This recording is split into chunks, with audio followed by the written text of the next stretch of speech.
सद्गुरु भगवान की जय, विश्वरूप परमात्मा की जय।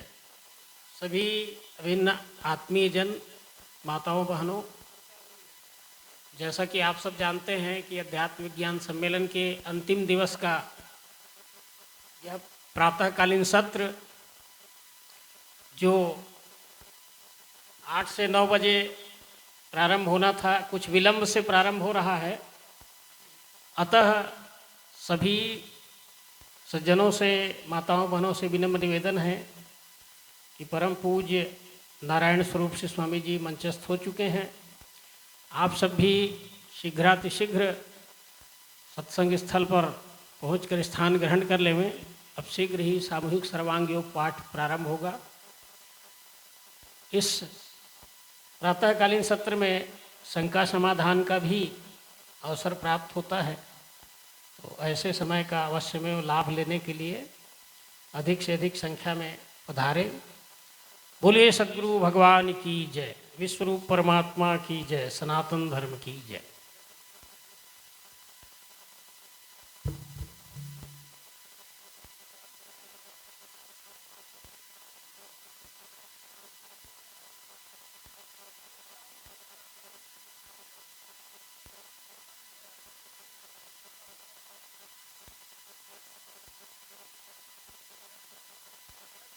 भगवान की जय, विश्वरूप परमात्मा की जय।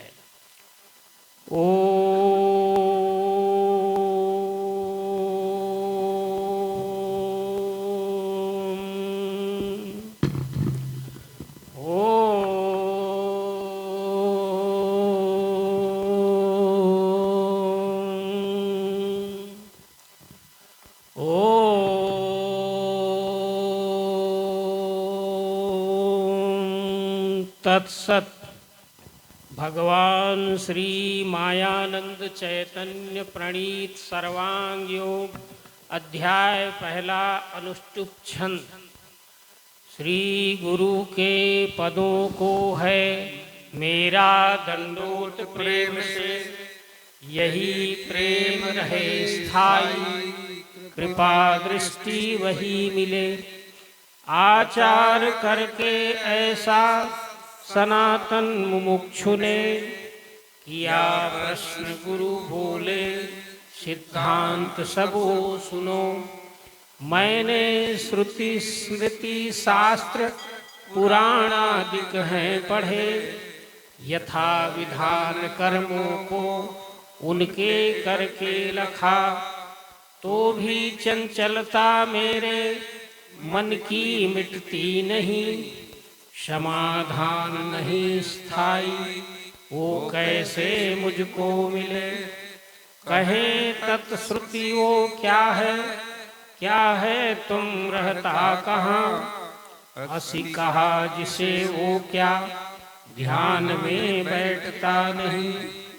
देखना उसको कैसे, जो देखे वह कौन है। जानना चाहता हूँ ये यथार्थ मुझको कहे। मोक्ष इच्छा दर्शन योग नामक अध्याय पहला संपूर्ण, सर्वांग योग अध्याय दूसरा। यह प्रश्न मुमुक्षु का सुन के श्री गुरु कहे, लक्ष्य सिद्धांत का जो सो निश्चयार्थ स्वरूप के। यही विज्ञान की रीति साक्षात्कार स्वरूप का, इसी का बोध होने से दृढ़ निश्चय है मिले। जड़ चैतन्य की ग्रंथि छूटने का शुमार गए, बतासे अपने आगे रखना भूलना नहीं। फिर वे सूक्ष्म दृष्टि से देखना बोध के लिए, ये में बोध होते ही मुक्ति है भ्रमजाल से। गुरु स्थापन योग नामक अध्याय दूसरा संपूर्ण, सर्वांग योग अध्याय तीसरा। स्वरूप वस्तु का देखो, देखा सो छर जानना। भरी है मध्य में इसके अक्षर ब्रह्म मिठासो, नाम शक्कर जो है वो पुरुषोत्तम भाव है। प्रेम का ये निज स्थान ध्यान के हेतु से कहा, यथार्थ बोध होने को निज मूल स्वरूप का। वस्तु में त्रिपुटी देखी कल्पना से स्वभाव ने, इंद्रियों से दिखता है क्षर सो तत् है कहा। तुमसे अक्षर को जाना असी निश्चय नाम है। क्षर में अंग है 8, अक्षर एक रूप है। जहाँ है भावना दोनों, लय का स्थान वस्तु सो। सद्गुरु स्थान दर्शन योग नाम।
ही विश्व में सारे स्थित है शब्द भाव भी।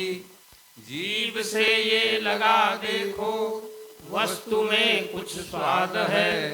ऐसे ही विश्व में भी है रस भाव भरा हुआ। नाक से सूंघ के देखो गंध है इसमें भरा। इसी रीति लखो सारे दृश्य में गंध भी रमा। यहाँ लो 5 तत्वों का सूक्ष्म भेद लखा दिया। इसी में 5 का ब्यौरा पंचीकरण आ चुका। रचना शब्द की सारी 5 को बतला रही। गुण है इनके आगे वे तीनों सूक्ष्म रूप हैं। 5 ज्ञानेंद्रियों से वे दिखने के नहीं कभी। जानेगा मन वे तीनों और उनके स्वधर्म को।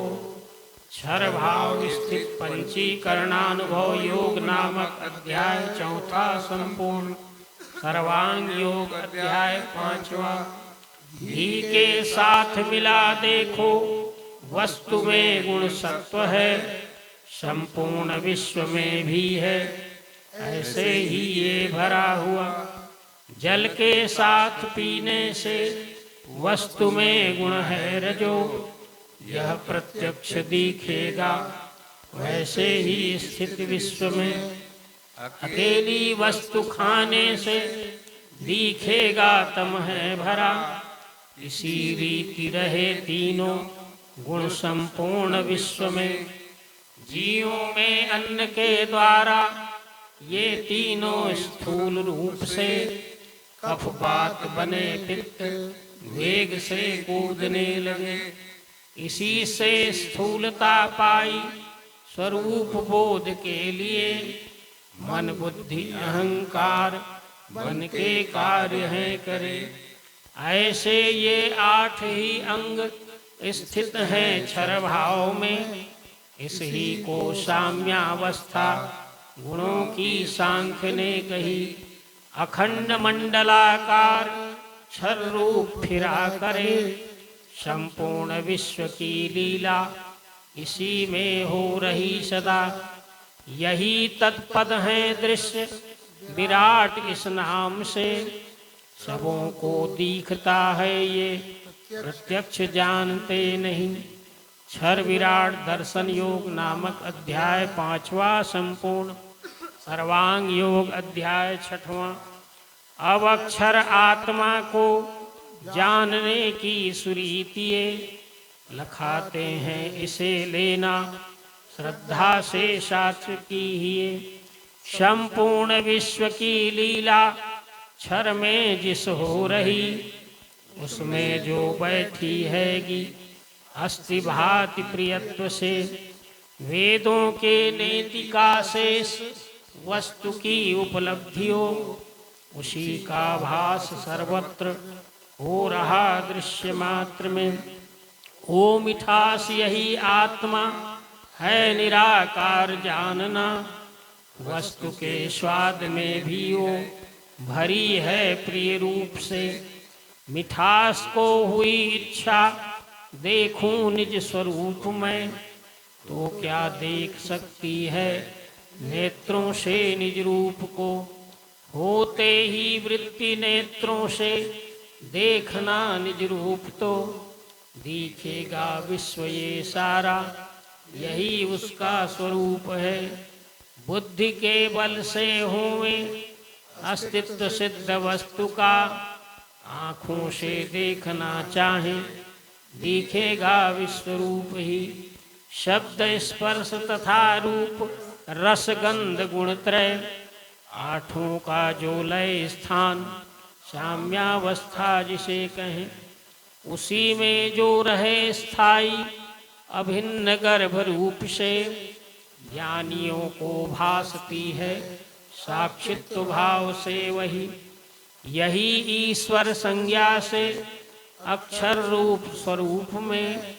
नित्य शुद्ध अजिस्थाई स्थित है साक्षी भाव से, सर्वशक्ति इसी में है ज्ञानी का ध्येय है यही।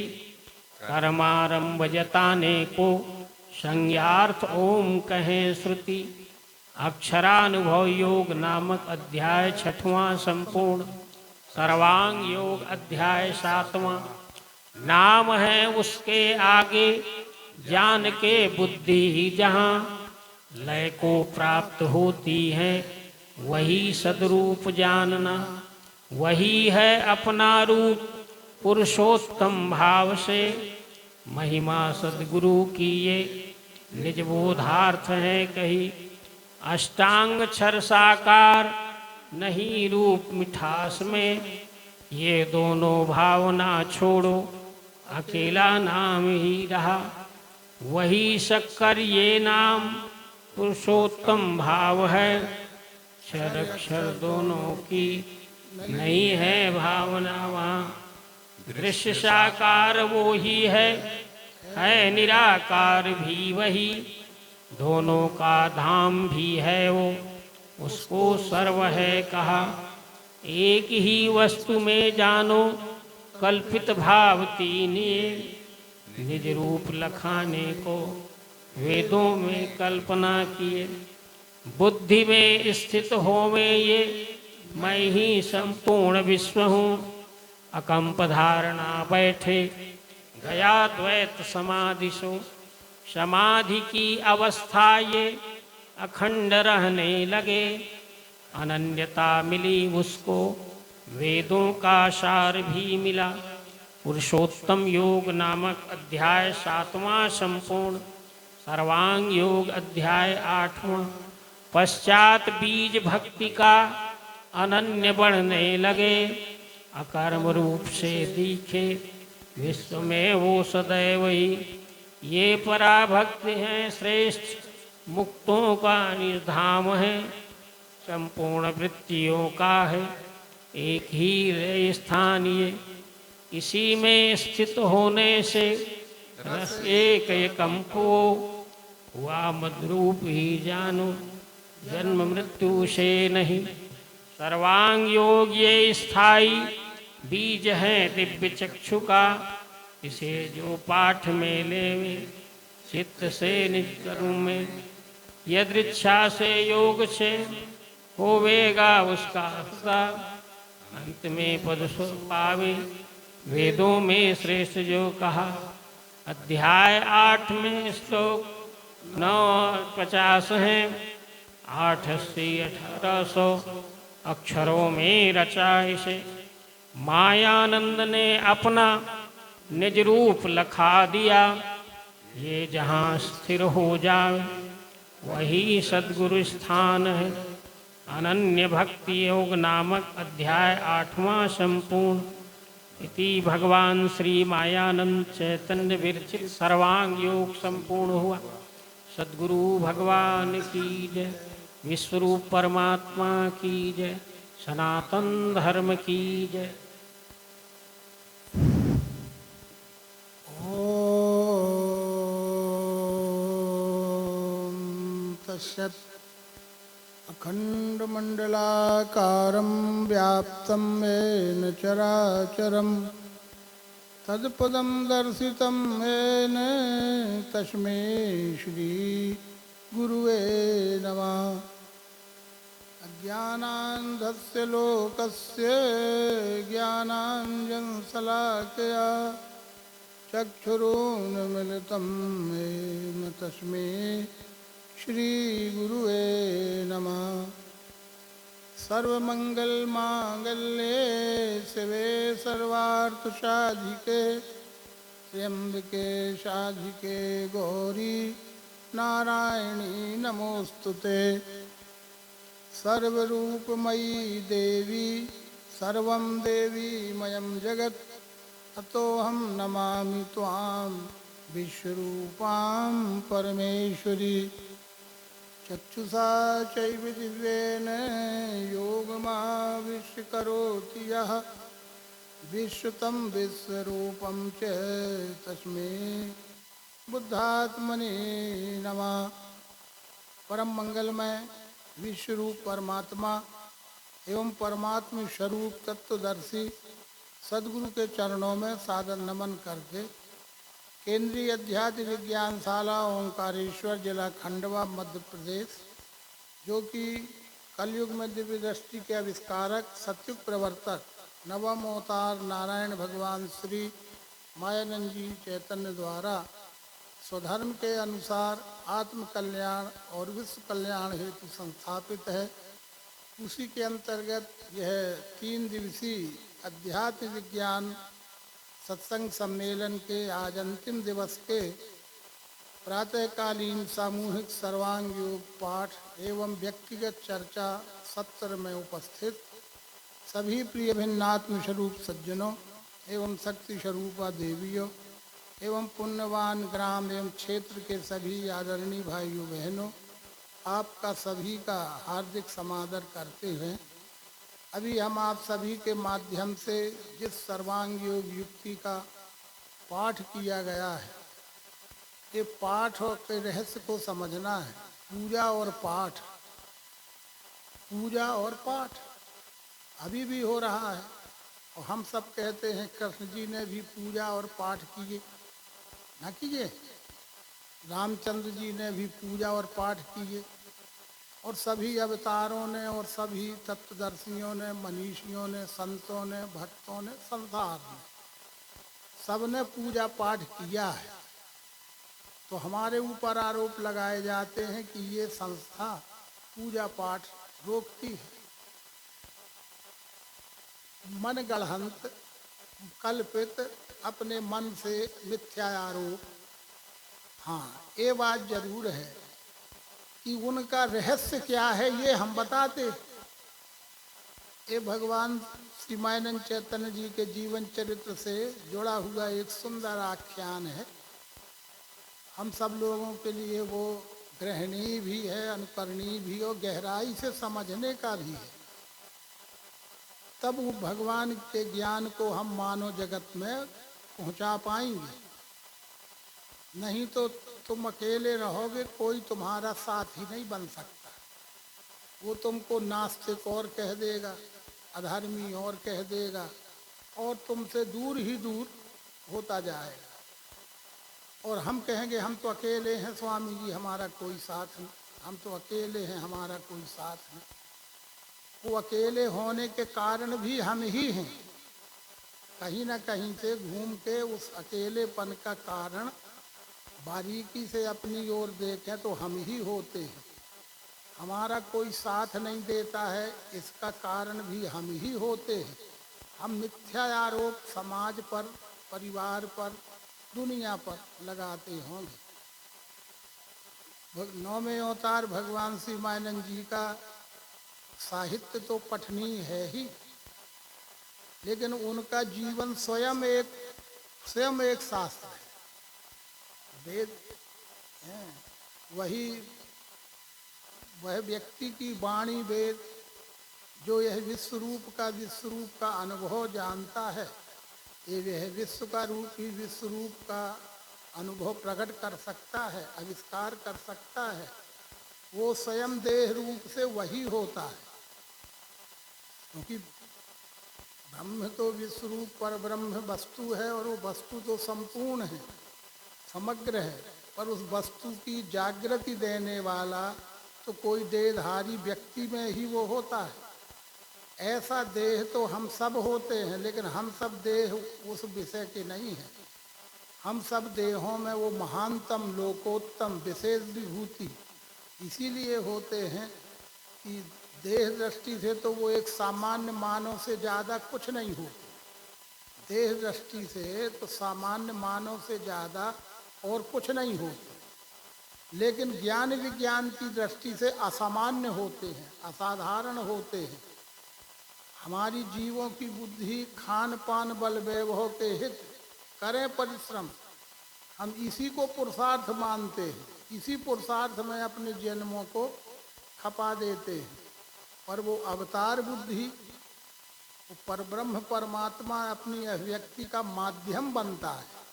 कोई देह, जिस देह से ये विश्व ही ब्रह्म है, यह अभिव्यक्ति होती है, वो स्वयं उसी का स्वरूप है।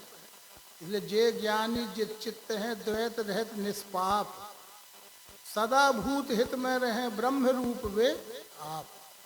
इसलिए अवतारी महापुरुषों को जगतपति भी कहा गया है, जगतनाथ भी कहा गया है, विश्वनाथ भी कहा गया है। पर वो व्यक्तिवाद के लिए उपाधियां हैं, ये विश्वनाथ विश्वरूप के लिए नहीं है। विश्वनाथ, विश्वपति, जगतपति, जैसे आज राष्ट्रपति, राष्ट्रपति राष्ट्र हैं कि राष्ट्र के संरक्षक। अब भेद नहीं जाने, मन मन के शब्द लगा लगा के अपनी अलग से कुछ बताने की ललक रहती है, उसका सेंस नहीं समझते, अपना अलग से कुछ भी कर ली। विश्व का नाथ, तो विश्व का नाथ कोई हो जाता है क्या? अरे विश्व स्वयं सबका नाथ है। जगत का गुरु कोई हो जाएगा क्या? जगत खुद सबका गुरु है। विश्वनाथ ममनाथ पुरारी, त्रिभुवन महिमा विदित तुम्हारी, ये सब रामायण में लिखा है। विश्वनाथ ममनाथ पुरारी, त्रिभुवन महिमा विदित तुम्हारी। जो विश्व ही विश्व रूप परमात्मा है, ऐसा जानता है और जनाता है, और उसी के लिए वो समर्पित रहता है। इसलिए उसमें विश्व भाव रहने के कारण दिखने में देह भाव से दिखता है। दिखने में तो एक साधारण इंसान ही है वो भी, लेकिन ज्ञान गुण की व्यापकता, वो अक्षर भाव की प्रधानता होती है। पुरुषोत्तम भाव की भाषा में बोलते, भाषा उनकी पुरुषोत्तम भाव की रहती है। तो मैं, ये पुरुषोत्तम भाव है। तो जीव का मैं 3.5 हाथ का है, हमें इतनी ही जागृति है कि मैं 3.5 हाथ का हूँ। पर अवतारी महापुरुषों का भी देह ऐसा ही रहता है, लेकिन उनमें वो भाव रहता है कि मैं विश्व हूँ, मैं विश्व हूँ। तब तो दिख रहा हुआ निज मात ही अद्भुत रूप अखंड। राम ने अपना रूप पिंड रूप बताया कि ब्रह्मांड रूप बताया। भगवान कृष्ण ने माता यशोदा को भी बोध कराया, ये 3.5 हाथ के कृष्ण की, ये विश्व रूप का कृष्ण। अर्जुन को भी कह रहे हैं कि जो मुझे विश्व में देखे, नहीं सामने था अर्जुन, कहते ना जो मुझे पिंड में देखे। ये पिंड अकेला विश्व नहीं है, ये विश्व का एक अंश है, पर मेरा यथार्थ स्वरूप तो ये विश्व ही है। जो मुझे विश्व में देखे और मेरे में विश्व को लखे, उसकी दृष्टि में मैं हूँ और मेरी दृष्टि में। ये कहते हैं नज़र से नज़र मिलाओ, आँख से आँख मिला के बात करो, हम उसको दूसरे रूप में भी अनर्थ लगा सकते हैं उस शब्द का। आंख से आंख मिलाने का अनर्थ भी होता है, लेकिन ये यथार्थ अर्थ है कि आंख से आंख मिलाओ तब पता चलता है एक दूसरे का। ऐसे दाएं बाएं बगलें झांक के कुछ भी विद्वता न मत झाड़ो, आंख से आंख मिला के बात करो। क्यों हम ऐसा कहते हैं किसी बात का? किसी का पक्ष सच्चा होता है, यथार्थ होता है, तो कोई झूठा बरगलाहट का आरोप लगाता फिरता है, तो हम व्यवहार में भी कहते भैया एक बार मेरे सामने तो ले आओ, आप भी रहना और उनको मेरे सामने ले आओ, आंख से आंख मिला के बात तो करें। ये आंख से आंख मिला के बात करना यानी ये मुहावरा है, वो अध्यात्म में भी लागू होता है। कृष्ण जी ने वही कहा कि जो मुझे विश्व में देखे और मेरे में विश्व को लखे, तो फिर वो उसकी दृष्टि में मैं हूँ और मेरी दृष्टि में वो है। उसका मतलब क्या हुआ? यही हुआ। इस तरह से पूजा पाठ, पूजा ने पूर्ण जाने जानना, पूर्ण जानने का नाम पूजा था। सतयुग में भी पूजा है, लेकिन जानने वाली पूजा है। ले ये रहस्य होने लगा ना। पूजा तो सतयुग में भी है, लेकिन सतयुग के लोग सतयुग सो विश्व ही ईश्वर है ऐसे जाने। तो आप रहने दो, आप बैठो, माइक सब सही है, सब सही है, किसको क्या नहीं सुनाई देगा? ये और डिस्टर्ब करते हो भाई। नहीं, किसको क्या सुनाई नहीं देगा? आपको सुनाई दे रहा है? नहीं सुनाई दे तो फिर कान खराब हो जिसको वो माइक को ठोके पीटे तो क्या फायदा? ये और डिस्टर्ब ना करो। सुनाई तो दे रहा ना भाई, कोई हाथ उठाए कि सुनाई नहीं दे रहा है? अपने ऐसा है। और जब माइक लगे हैं जो दूर दूर चुंगहार लगे हो तो 1-8 किलोमीटर दूर सुन रहे हो भाई। अब हमें काड़चन हो गई, अब इतने में समय वेस्ट कर दिया ना आपने। ये अभी बहुत सीखना पड़ेगा साहू जी इस सत्संग में। ये मत समझो कि लोग कहते हैं इसीलिए आपके में आदमी नहीं जुड़ते, तो हम कहते हाँ ना जोड़ें, अच्छे हैं। हमें क्वालिटी चाहिए, क्वांटिटी नहीं चाहिए। करोड़ों जुड़ जाएंगे और आचरणहीन रहेंगे, उच्छृंखल रहेंगे, अनुशासनहीन रहेंगे, मत बंदरों जैसे उछल कूद करेंगे, तो ऐसी भीड़ किस काम?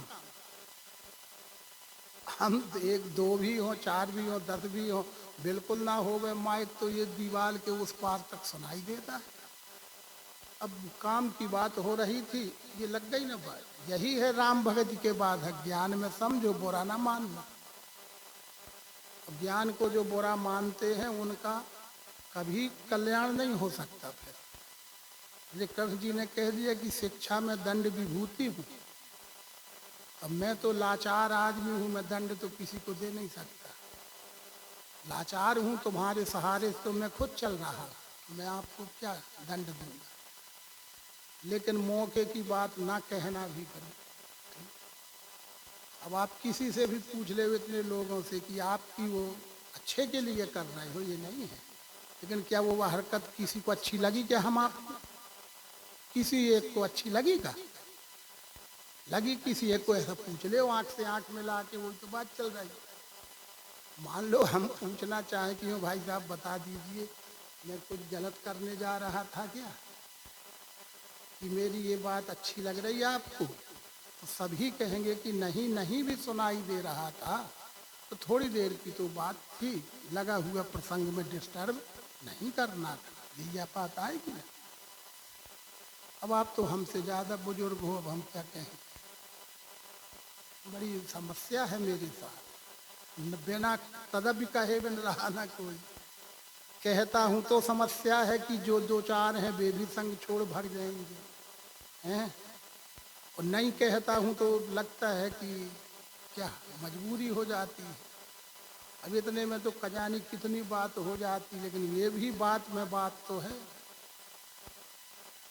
हम आप सबको ये विचार रखना पड़ेगा, मैं भी उसमें शामिल हूँ, कि लगे संदर्भ में बीच में बोल पड़ना या लगे संदर्भ में किसी बात की हरकत करना, वो सबसे बड़ा हमारा दोष है। उन्हीं को तो हमें आपको सुधारना है।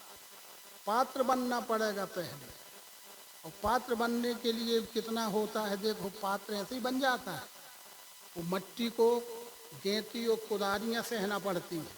अपन पे ऐसा समतल मैदान है, मट्टी लाएंगे तो ऐसी मिल जाएगी मट्टी। वो मट्टी को गेंती की चोट सहना पड़ेगी, फावड़े की चोट सहना पड़ेगी, फिर लाया जाएगा तो उसको मुगरिया से भी कुटाई, उसको कुटना भी पड़ेगा। फिर छोटे छोटे टुकड़े हो गए तो पानी में डालेंगे, फिर उसको पैरों में रौंदना पड़ेगा, पैरों से रौंदा जाएगा ना, हाथ से कहाँ तक रौंदेगा, पैरों से रौंदेगा वो कुम्हार।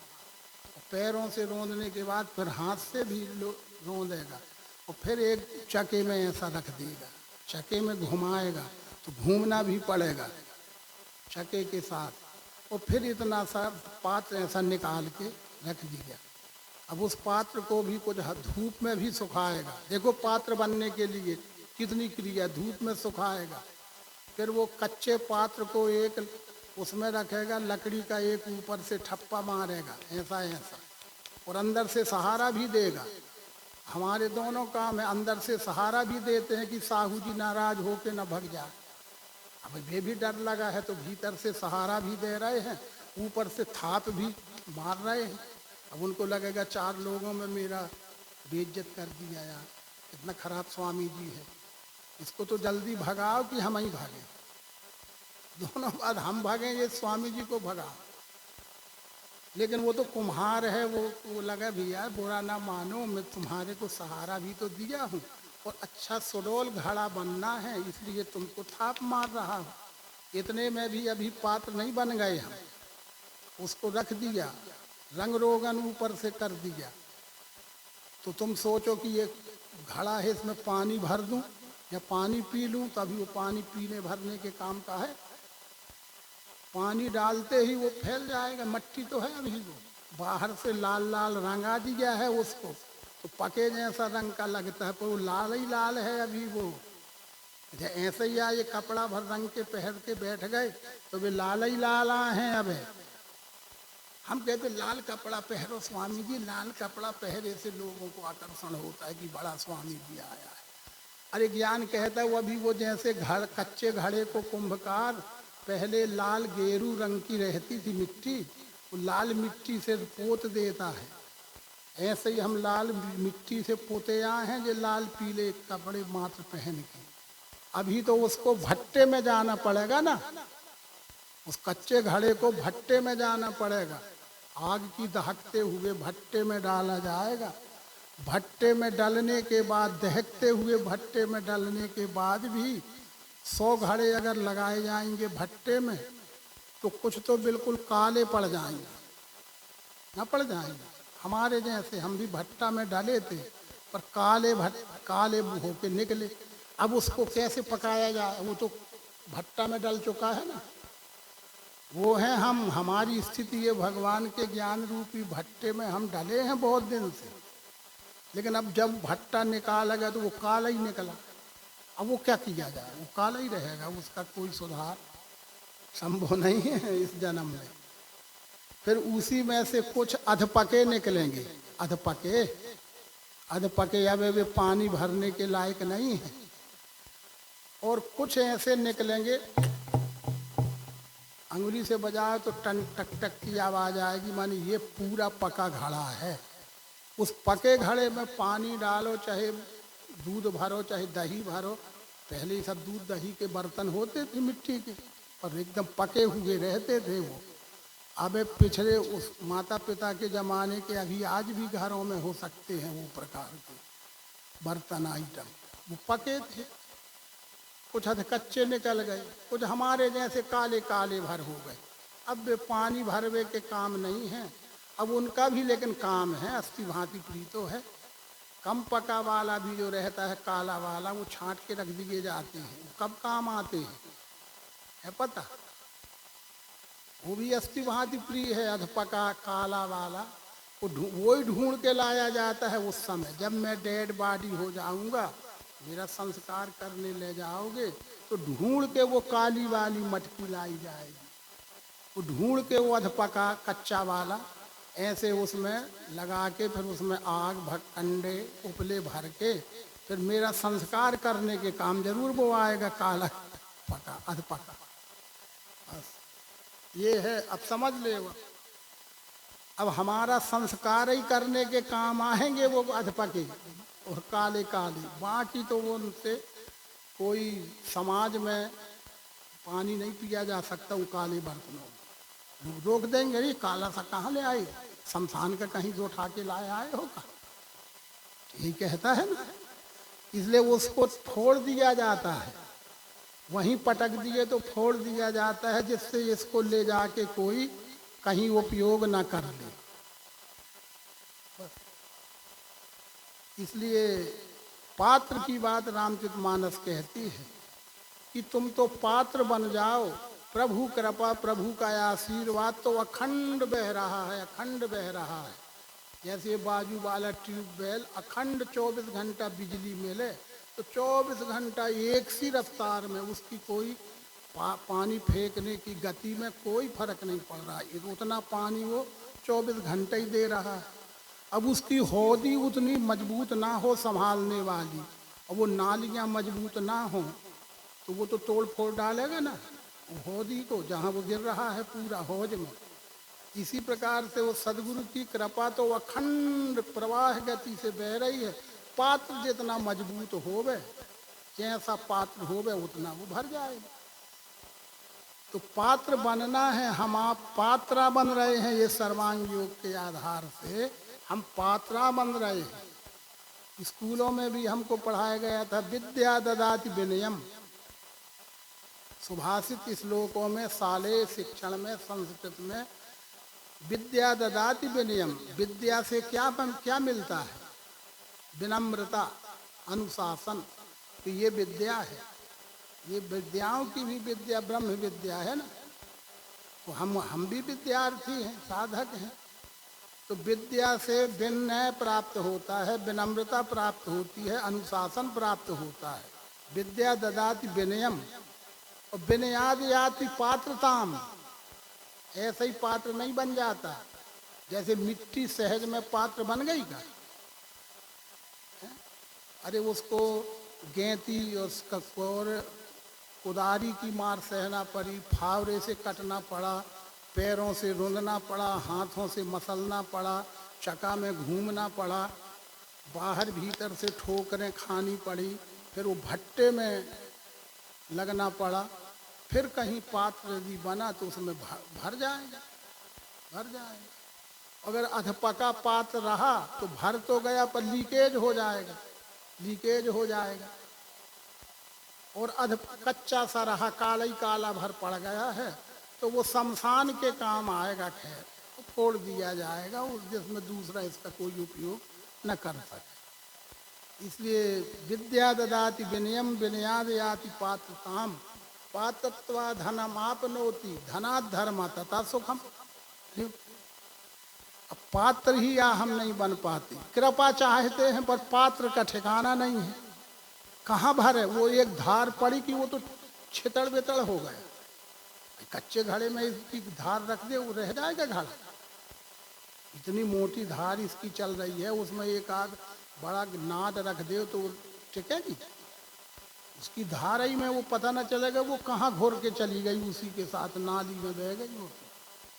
इसलिए हम सबको पात्र ही तो बनना है। हम पात्र नहीं बन पाते हैं तो क्या कृपा होगी? जासु कृपा से भ्रम मिट जाई, गिर जासु कृपालु। अब तो लिखा है, और वही तो सर्वांग योग है कि श्री गुरु के पदों को है मेरा दंडोत प्रेम से, यही प्रेम रहे स्थाई, कृपा दृष्टि। कृपा ही चाहते हो ना, मैं आप कौन कृपा नहीं चाहता? तो सदगुरु कहते कि पहले पात्र बनो, मैं तो उड़ेलने को तैयार हूँ, मैं तो उड़ेल ही रहा हूँ 24 घंटा। तुम्हारी हौदी मजबूत ना होगी तो वो पंप क्या करे? वो तो 24 घंटा धार उसकी बंद नहीं होगी। ऐसे ही यहाँ तो 24 घंटा धार ही तो चल रही है। अब पात्र को पात्र हम आप होते रहते हैं। इसलिए पूजा, पूर्ण जानने का नाम पूजा है। और प्राप्त करो और उसमें ठहरो, पाओ और ठहरो, पाओ और ठहरो तो पाठ है। नहीं पाठ किए क्या लाभ मिलेगा जब तक मन में भेद रहे। जब तक मन में भेद बुद्धि रहेगी तो पाठ करने का कोई लाभ नहीं मिलेगा। दुर्गा चालीसा पढ़ो, चाहे हनुमान चालीसा पढ़ो, चाहे शिव चालीसा पढ़ो, चाहे गायत्री चालीसा पढ़ो, चाहे दुनिया चालीसा पढ़ो, पढ़ो, कौन रोकता है, लेकिन उसकी शर्त तो पूरी करो। क्या शर्त है? मन क्रम वचन ध्यान जो लावे, तब संकट से हनुमान छुड़ावे। मन क्रम वचन ध्यान जो लावे, तब संकट से हनुमान छुड़ावे। देवी छुड़ावे, शिव जी छुड़ावे, दुनिया छुड़ावे। नहीं है तो कहते हैं भोगावे। तुम छली रहोगे, कपटी रहोगे, पाखंडी रहोगे और मेरे भक्त कहलाओगे तो मैं भोगवाऊंगा, बचाऊंगा नहीं। और तुम सोचते हो नहीं हम कछु करके जाएं, हम तो गाना गाए हैं कि भूल जाना, भूल जाना। तो तुम बने हो चतुर और देव को बनाए हो भुलक्कड़। हम चतुर रहे, हमारा देव भुलक्कड़ रहे, वो भूलता जाए, भूलता जाए। वो क्यों भूलेगा? इसलिए पूजा पाठ सनातन है, लेकिन उसका सतयुग का स्वरूप ये था कि सतयुग सो विश्व ही ईश्वर जाने। ये विश्व ही ईश्वर है ऐसा जान करके इसकी ही स्वकर्म के द्वारा सेवा होती थी, वही पूजा। त्रेता में बिगड़ गई थोड़ी सी, त्रेता से बिगड़ना शुरू हुआ तो कल युग में ऐसा हो गया। त्रेता में भी दूसरे प्रकार का हो गया कि विश्व में ईश्वर है। द्वापर में प्रतिमा को मैं देव देखा जाने लगा, प्रतिमा पूजन द्वापर से शुरू हो गया। और कल युग में तो पूरा ही उल्टा हो गया। इस तरह से पूजा पाठ के तात्विक अर्थ, वैदिक अर्थ अलग हैं। जो सतयुग का था, जो पूजा राम ने किया, लिंग था विधिवत कर पूजा, लिखा होगा तो लिंग था, ये यही तो है वो लिंग। लिंग यानी पिंड, लिंग यानी पिंड।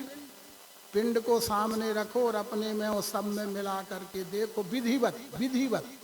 तो विधिवत को हमने ये समझ लिया, ये अंगुली करो, ऐसा करो, यहाँ मुँह करो, ऐसा जल छिड़को, ऐसा समर्पण करो, इसको विधिवत मान लिया। ये विधिवत ये नहीं थी, अपनी आँखों से देखो, ये विधिवत है, इसमें रूप है। छू कर देखो, इसमें स्पर्श है, बजा कर देखो, इसमें शब्द है, चख कर देखो, इसमें रस है, सूंघ कर देखो, इसमें गंध है। घी के साथ मिलाओ, शर्करा खंड खाद्यानि घृत क्षीर दधानी च। वो सत्यनारायण की कथा में भी ये प्रयोग लिखा है, शर्करा खंड खाद्यानि घृत क्षीर दधानी च। उसी को भगवान कह रहे हैं कि घी के साथ मिला देखो, घृत यानी घी, पानी के साथ पी कर देखो, निरी खा के देखो, त्रिविध अनुभव आएंगे। ये 8 अंगों का अनुभव मात्र इसमें नहीं, फिर अपने में भी देखो, इसमें भी देखो, सब में मिला करके देखो, ये है विधिवत। अब हमने वो विधिवत मान लिया। ये तो काशी बनारसों के पंडितों का विधिवत है, ये आज के विद्वानों का विधिवत है, कर्म कांड की व्यवस्था। सनातन का विधिवत तो ये है विधिवत, अपनी आँखों से देखो, स्वरूप वस्तु का देखो, देखा सो छर जानना, भरी है मध्य में इसके अक्षर ब्रह्म मिठास वो, नाम शक्कर जो है वो पुरुषोत्तम। एक ही वस्तु में जानो कल्पित भाव, निज रूप लखाने को वेदों में कल्पना की, ये है विधि। ये विधि छूट गई, हम अविधि पूर्वक हो गए। तो पूजा नहीं छोड़ना है, पाठ नहीं छोड़ना है, पूजा पाठ का यथार्थ समझ के करना है। सार बात का ये कि उसका यथार्थ समझ के करना है। अब भगवान मायनन जी का संदर्भ लिया था, उसको पूरा करने के बाद समाप्ति भी करेंगे, क्योंकि पुनः हम आपको बैठना। 9वें अवतार भगवान श्री मायनन जी के द्वारा अति अल्प में तो ये समझ लीजिए कि 16 साल की आयु में अपने पिताजी के साथ बनारस गए थे। जैसे आज लोग पिताजी के साथ घूमने टहलने बच्चे जाते हैं, जन्म से जिज्ञासा रहती है, वो यही अवतार की पहचान है। जन्म से जागृति रहती है, अक्षर भाव, का जन्म होना यही जागृति का प्रमाण है कि वो दिव्य चक्षु क्या है। थोड़ा बहुत गीता पढ़ा, संसार गीता पढ़ता रहा है, आज भी पढ़ रहा है, पर वो वहीं गई नज़र उनकी मूल पॉइंट में कि दिव्य चक्षु क्या है। पूछते रहे लोग, अपने अपने मन के अनर्थ बतलाते रहे, समाधान नहीं हुआ। और उम्र भी जब तक बढ़ती गई, 16 साल की उम्र थी, पिताजी के साथ गए, गंगा से स्नान करके। एक संत 90-100 साल की आयु उनकी उस समय हो गई होगी, पर उनका व्यक्तित्व दिख रहा था कि ये कोई पर्सनालिटी जिसे कहते हैं। उनने उनसे प्रणाम किया, कहा गुरुदेव मेरा एक प्रश्न है। कहा बोलिए। कहा ये दिव्य चक्षु क्या है, दिव्य चक्षु क्या है। ये प्रश्न सुनते ही उनके शरीर से कौतूहल हो गया उनको खुद। अरे ये 16 साल का इतना सा बालक दिव्य चक्षु पूछ रहा है। पर उनको उनने ऊपर से नीचे तक देखा, पर समझ लिया कि हो सकता है उम्र की दृष्टि से मैं विचार कर रहा हूँ, कोई संस्कारवान, कोई पूर्व जन्म की वासना आई हो, तो अभी कम उम्र की है, वासना तो बड़ी ऊंची है इसकी, प्रश्न तो बड़ा गहरा है। 10 मिनट में वहीं गंगा के किनारे का एक कंकड़ उठाया, जैसे हम बतासा रखे हैं तो वो एक कंकड़ उठाया, और 10-12 मिनट में यही बात बता दी जो आप लोगों को यहाँ विस्तार से बताई जाती है। इसी बात को जो 3रे अध्याय में आप पढ़ लेते हो, वो 5 ही मिनट का है। उतने में उनका बोध हो गया और उनने प्रणाम किया, हो गया। पिता के साथ वापस भी आ गए, और भी पढ़े लिखे वैवाहिक जीवन में प्रवेश किया, संतानें भी हुई, 1-2 संतान भी हुई। अध्ययन मनन अपने घर में जारी रहा। परिवार को मजबूत बनाने के लिए खुद श्रम भी किए, फोटोग्राफी के खुद काम किए, प्रिंटिंग प्रेस भी खोला, और घर की पूरी व्यवस्था भी चलाया। ये नहीं कि नदी किनारे बैठ के, कहीं मंदिर में बैठ के और दिन घर से बेखबर हो के रहते रहे हों। घर की पूरी जिम्मेदारी, 5 भाई थे तो वो सबसे बड़े थे, तो 5 भाइयों का पढ़ना लिखना, शिक्षा दीक्षा, सब प्रकार की जिम्मेदारी, पिता माता की सेवा सब करते हुए, और मनन चिंतन भी जारी रहा। और परिवार में गरीबी भी आ गई थी, तो मेहनत तो मजदूरी करके भी परिवार का यथासांग पालन पोषण व्यवस्थित भी किया। और 40 साल की उम्र में कहा अब हमारा काम हो चुका, अब हम विश्व कल्याण का कार्य करेंगे। हमारा काम व्यष्टि का जितना था हो गया, आप भाई लोग देखना। उस समय तक पिताजी का देहांत हो गया था, माता जी थीं। आप सब लोग मिलकर माता जी का ख्याल रखना, और मैं अब विश्व कार्य के लिए जाऊंगा। चले गए और शेर की गुफा में बैठ गए। हमें तो शेर 1 किलोमीटर दूर से पीछे से दिख जाए तो यहाँ हम बेहोश हो जाएंगे, कितनी बातें करें। और वो शेर की गुफा में बैठ गए जाके, और शेर आता था, गुर्राता था, हाव हाव करता था, चारों तरफ घूमता था और भाग जाता था, घूमता था भाग जाता था। 95 दिन बैठ कर के जो मैंने जाना है, जो मैंने पाया है, जो जाना है, जो पाया है, वो कैसे जनाऊं, वो कैसे जनाऊं। हमको आज इतना सहज हो गया, सरल हो गया कि हम समझते हैं फालतू सी बातें हैं, कहाँ है या आँख से रूप देखो, छाप से देखो, छू के देखो, अरे कोई कथा कहानी बताओ अच्छी लच्छेदार भाषा, ये कहाँ बताते रहते हैं। अरे ये आज हमको ऐसा, हम इतने हीन बुद्धि हो गए कि हमको क्या समझ में आ। उन्होंने वही यह जो जाना था कि ये रूप नहीं, ये रूप अग्नि का गुण है, और वो रूप भाव से अग्नि सब में है, आँख से ही देखा जा सकता है, देखना पड़ेगा। ये स्पर्श गुण वायु का है, और ये त्वचा में स्पर्शन शक्ति है, इसीलिए स्पर्श का ज्ञान मानव मात्र को, वो किसी कुल जाति मत पंथ में का हो, पर त्वचा स्पर्श तो त्वचा से ही लेना पड़ेगा, स्वाद तो जीभ से ही लेना पड़ेगा, शब्द तो कान से ही लेना पड़ेगा, गंध तो नाक से ही लेना पड़ेगा। तो कहाँ रहा तुम्हारा पंथ अलग, कहाँ रहा पंथ? पंथ भाव जहाँ दृढ़ रहे, दिव्य दृष्टि नहीं हो, ज्यों चलनी में जल गिरे तनिक रहने। तुम्हारा पंथ ऊंचा है तो तुम देखो आंख से, और पर दूसरा देख ले कान से, हो जाएगा। शब्द तुम सुन ले कान से, पर उसका पंथ दूसरा है तो वो सुन के बताए किसी और साधन से।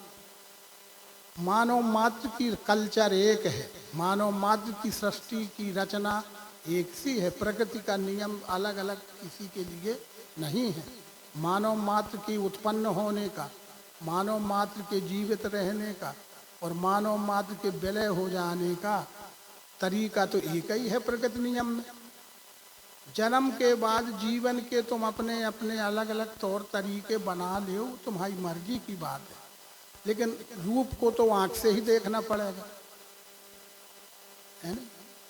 शब्द तो कान से ही सुनना पड़ेगा।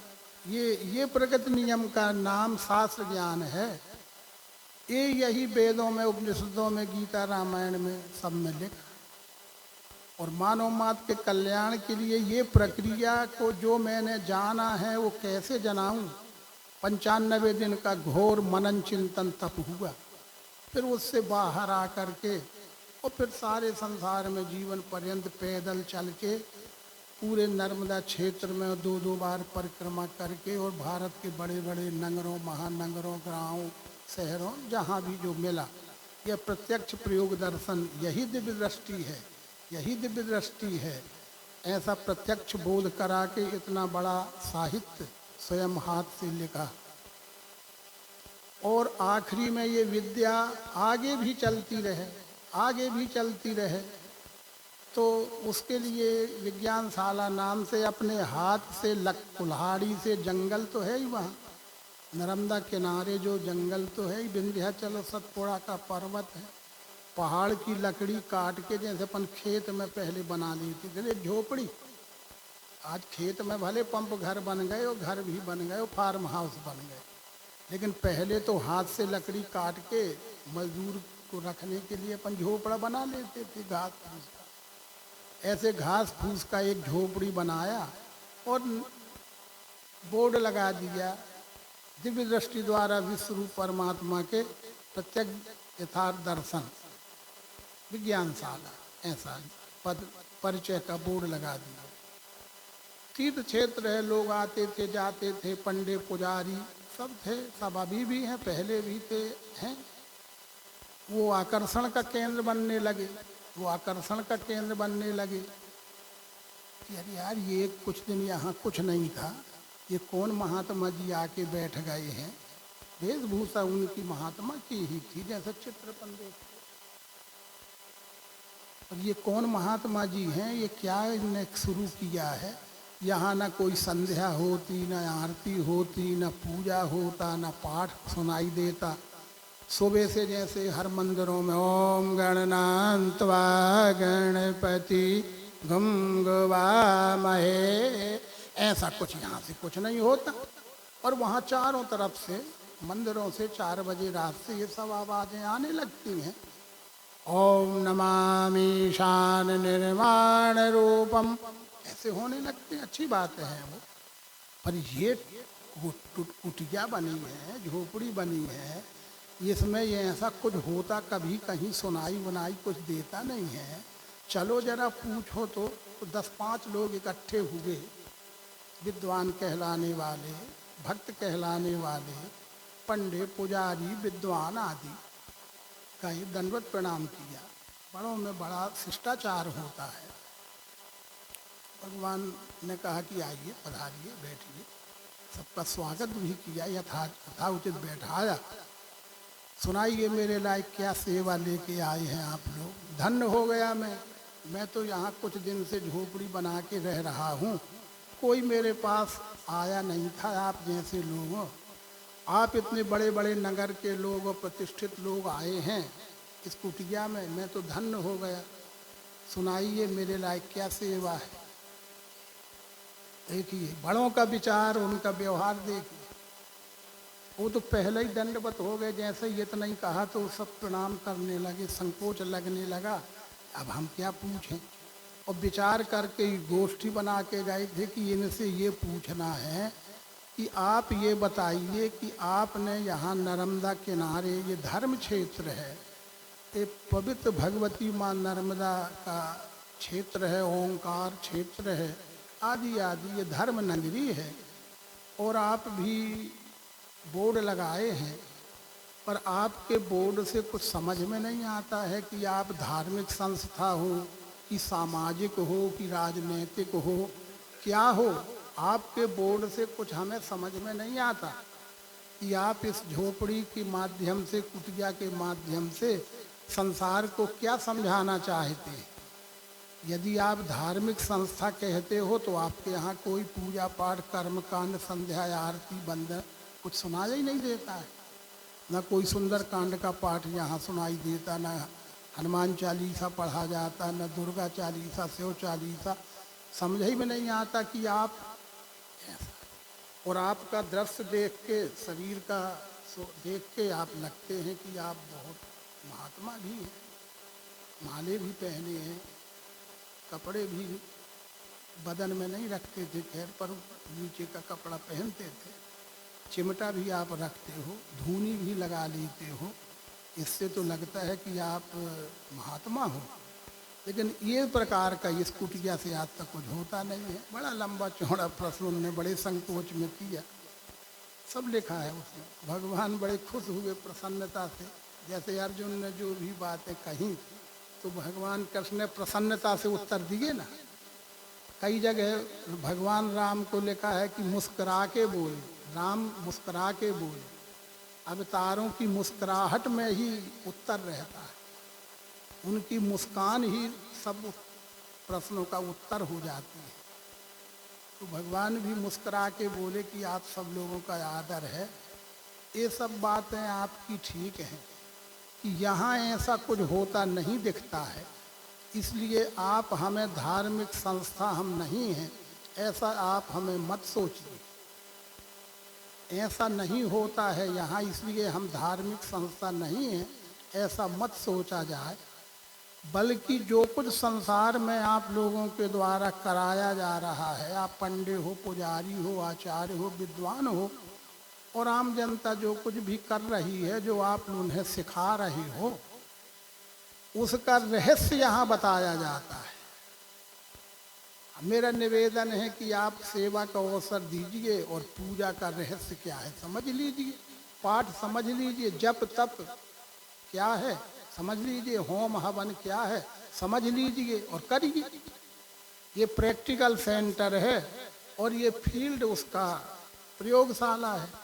यहाँ हम समझाते हैं कि पूजा क्या है, पाठ क्या है, जप तप व्रत उपवास साधना क्या है, सौ साधना, शमशान की साधना क्या है। ये बिना समझे करोगे तो हो ही रहा है जो वो बिना समझे का है। लेकिन हम स्मशान साधना भी समझाएंगे क्या होती है स्मशान साधना। तो मुर्दे पे बैठ गए कि मुर्दा की राख लपेट रहे कि मुर्दा की खोपड़ी में भोजन करने लगे, मुर्दों की माला ही पहन रही, मुंड माला, तो ये अलग विषय है। लेकिन ये वो विषय नहीं है।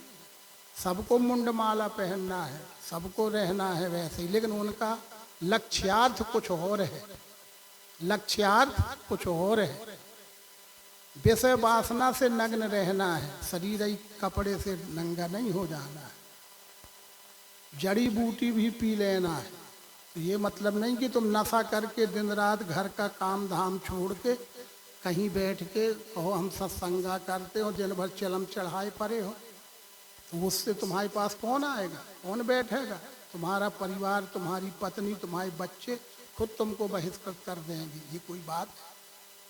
फिर उस ज्ञानी को भी बदनाम करोगे, उस ज्ञान को भी बदनाम करोगे और कहोगे सत्संगी, तो सत्संग ही बदनाम हो जाएगा तुम ये करोगे तो। और कहोगे शंकर जी करते थे, शंकर जी का कछु और न सीखे, बस इतना ही भर करते थे शंकर जी। कृष्ण जी का कुछ और न सीखे, बस एक इतनी लो पटरानियाँ थी, बस इतना ही सीखे था। मायानंद जी से भी हम का सीख रहे। कुछ लोग हमें भी कहते कि आप मंच से भी ऐसा बोल देते हो स्वामी जी, वो तो भगवान भी कर लेते थे। तो उन्हें इतना बड़ा साहित्य है, ट्राली में भर के चलने लाए। इतने बड़े साहित्य में उन्होंने कुछ नहीं पढ़ा, उन्हें कोई पता नहीं है। पर ये बात पता है कि भगवान मायानंद जी भी नर्मदा किनारे रहते थे तो ऐसा करते, पर ये जरूर पता है। बाकी सर्वांग योग 4 पन्ना का है, वो ये बिल्कुल याद नहीं है, पर ये घटना याद है। पर वो घटना किस संदर्भ में लिखी है? उम्र बढ़ती जा रही थी, नर्मदा क्षेत्र में पैदल चलते थे, ज्ञान का प्रचार प्रसार भी करते थे, लेखन कार्य भी करते थे। उनके हाथ की लिखी हस्तलिपि आज भी विज्ञानशाला में सुरक्षित रखी हैं।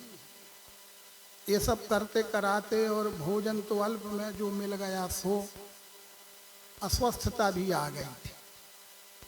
एक समझदार मिले, उन्होंने सलाह दिया उनको कि यदि आपको नर्मदा क्षेत्र में रहना है तो ये नर्मदा का जल हार्ड है, कठोर है, नर्मदा जल कठोर है, उधर विकार निर्माण करता है। इसलिए और मैं सलाह ये नहीं देता कि नशेल हो जाओ, कि नशेड़ी हो जाओ। अल्प में इतना सा एक आध टाइम जब कभी हो, पेट में कोई समस्या हो तो यदा कदा जब कभी जड़ी के रूप में, औषधि के रूप में उपयोग कर लिया कर। उतना कर लेते थे, उतना कर लेते थे। तो यहाँ तक आगे संदर्भ में लिखा है कि उनके नज़दीक जो ये प्रथम चित्र देखते होंगे, स्वराज्यानंद जी नाम से सामने हैं, ये प्रथम संचालक हैं, उनके उत्तराधिकारी हैं। जब उनका देह परिवर्तन का समय आया तो उनने अपनी ओर से कहा मेरे बाद अब ये इसके संचालक उत्तराधिकारी रहेंगे। काफ़ी नज़दीक रहे होंगे, थोड़ी बहुत उम्र का अंतर रहा होगा, लेकिन काफ़ी नज़दीक रहा लंबा समय। इनका भी लिखा है कि ये बार बार कहते थे कि भगवान आगे चल के लोग इसका उदाहरण बनाएंगे, आगे चल के लोग इसका उदाहरण बनाएंगे कि भगवान भी सूंट लेते थे। तो ज्ञान को लोग कम समझेंगे और ये प्रचार और साथ में जोड़ेंगे कि वो भी सूंट लेते थे, तो हमें तो स्वामी जी क्यों कुछ कहते रहते हो, वो भगवान भी सूंट लेते थे, तो हम भी सर्वांग योग के साधक भी हैं और सूंट लेते हैं। कहा एक बात जो आज हमको उपज रही है सबको, वो उनके सामने इनके द्वारा आ चुकी थी, वो भी लिखा है। स्वराज्यानंद जी ने कई बार कहा कि भगवान आगे चल के लोग इसका दुरुपयोग करेंगे। हम जानते हैं कि आपकी मजबूरी हो गई है, उधर बेकार नर्मदा का ही पानी पीना है, नर्मदा में ही रहना है, इसलिए ऐसा करते हैं। अब यदा कदा कभी इतना सा, रोज के नहीं, सुबह शाम कुछ नहीं, महीने 2 महीने में जब समस्या बनी तो औषधि के रूप में। लेकिन लोग इसको ही प्रमाण मान लेंगे तो फिर ज्ञान का धूमिल हो जाएगा। तो भगवान का स्वयं उत्तर उनने कहा कि ऐसा है स्वराज्यानंद, लोग ठीक है, लोग तो जो कहेंगे करेंगे उनका विचार है, लेकिन मैं इसके लिए नहीं कर रहा हूँ। मैं लोक कल्याण में उपयोगी, ये शब्द हैं, लोक कल्याण में उपयोगी किसी भी प्रिय पदार्थ का हमसे नहीं छूट सकता। लोक कल्याण में उपयोगी नहीं, ये करता हूँ यदि मैं यदा कदा, तो ये भी तो कर रहा हूँ। इतना बड़ा लोक कल्याण का, धर्म की स्थापना का, सतयुग का बीज, सर्वांग योगी स्थायी बीज है धर्म का, सतयुग का, इसके लिए भी तो कर रहा हूँ। ये करके मैं ये कर रहा हूँ, यदि ये ना करूँगा तो मेरी कलम भी हो सकता है रुक जाए, मेरा चलना फिरना भी रुक जाए, तो लोक कल्याण रुक जाएगा, बाधा हो जाएगी, छोड़ने को तो मैं भी छोड़ दूँगा।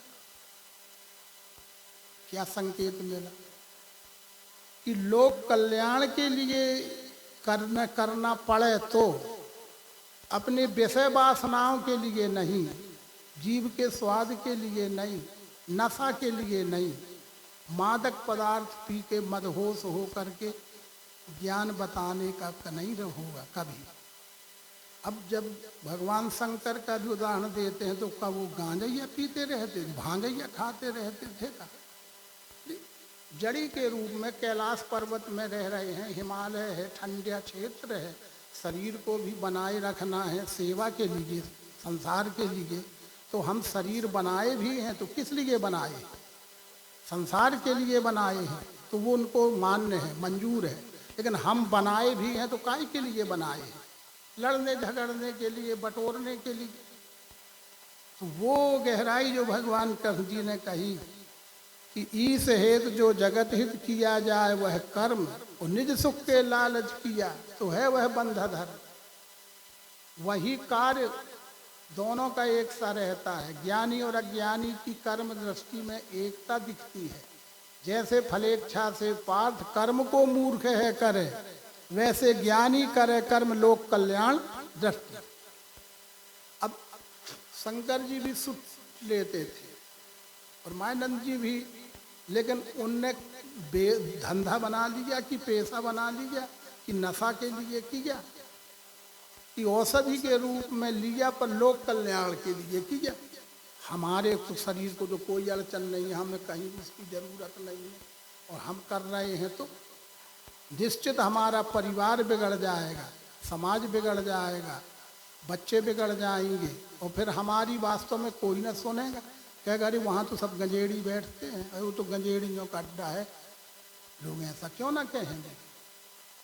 इसलिए सावधानी पूर्वक ज्ञान ग्रहण करना और सावधानी पूर्वक विनम्रता से जनता जनार्दन की भावनाओं को ठेस न पहुंचाते हुए, किसी की भावना का अनादर न करते हुए आप अपनी बात रखिए, भगवान का ज्ञान रखिए। बस आप अपनी बात रखिए, कौन क्या करता कहता वो उसका विषय है।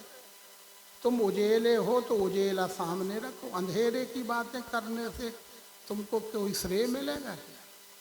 अंधेरे की बात अकेला करने से आप उजेले ना हो जाओगे। आप उजाला हो तो उजाला सामने रखो, अंधेरा खुद छट जाएगा। पर बहुत से धब्बा तो तुम्हारे में खुद हैं, तो तुम कहाँ उजेला हो?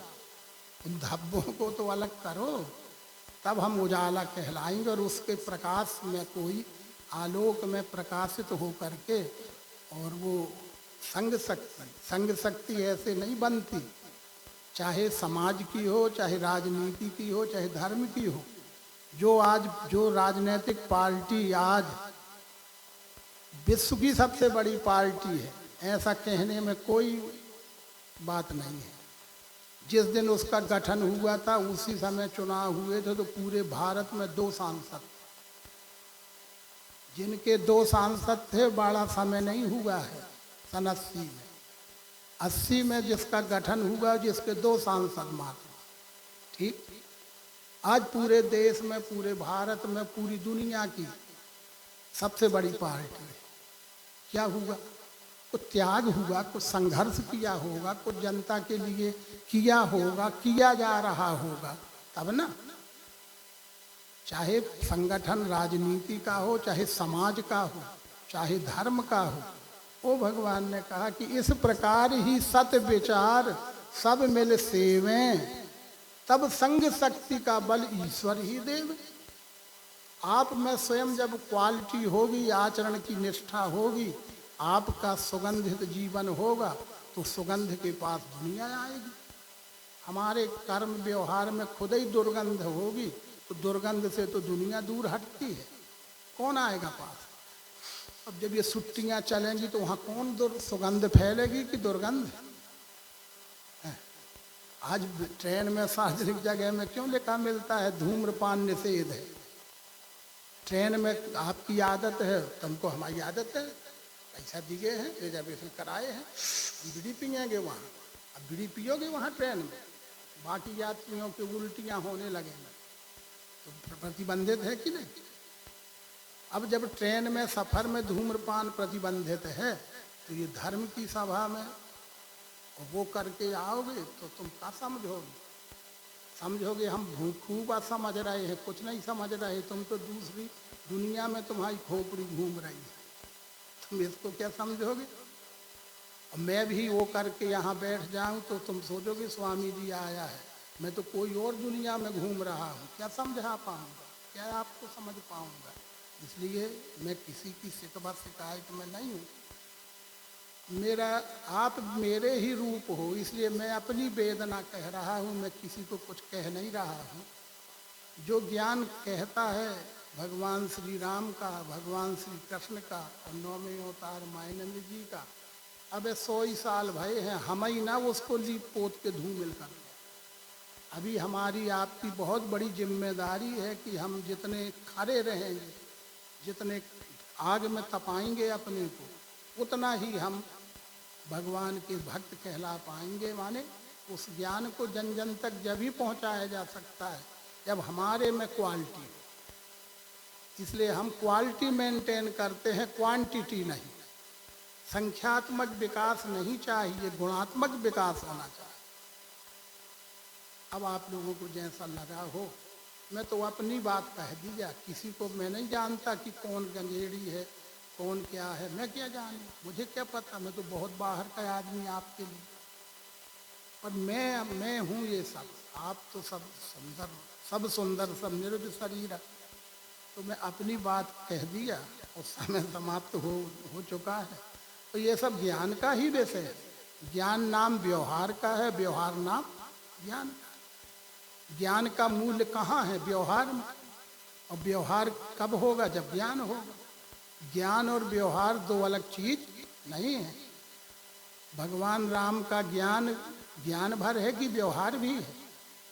भगवान कृष्ण का ज्ञान अकेला नहीं है, व्यवहार भी है। ज्ञान कन पृथक माने, अज्ञानी है पंडित नहीं, कह दिया ना। कर्म से जिसने जीत होई, वही भगवान मायानंद जी का मार्ग है। हम आप पुण्याई थी हमारी आपकी कई जन्मों की, तो ये भगवान का ज्ञान हमें अनायास मिल रहा है।